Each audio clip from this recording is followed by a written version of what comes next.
We're starting with a very limited palette.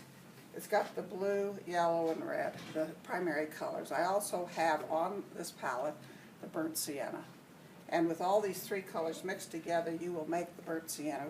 But our lesson today is just a quick study on how to draw a blue spruce and a pine tree.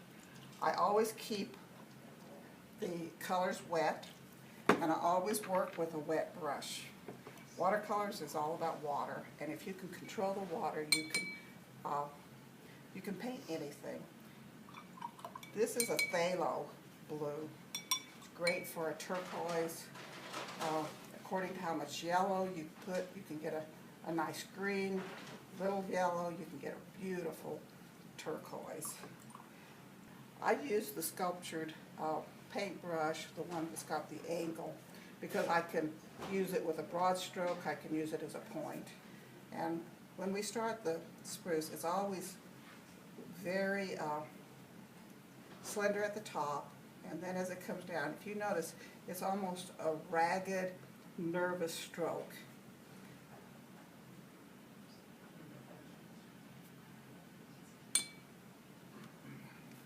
And it really doesn't matter how ragged it is.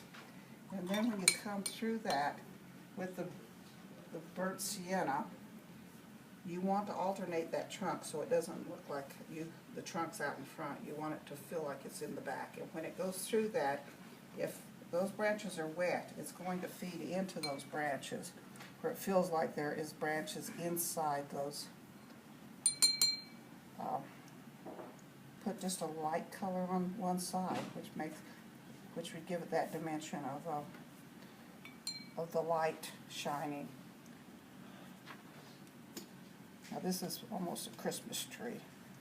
And down here, I always put, usually in the blue because it's a cool color, I do a vertical shadow which plants the tree. Well, let's do another one, just a quick one. Start with that point, start here. I just make a few little dots and then I start coming. And if you notice, it's, and actually spruce limbs almost come forward, down like this.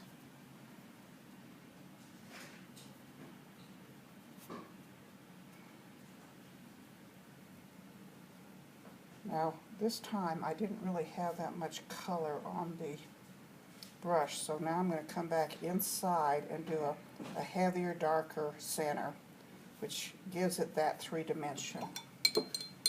And again, the trunk is going to have that brown burnt sienna.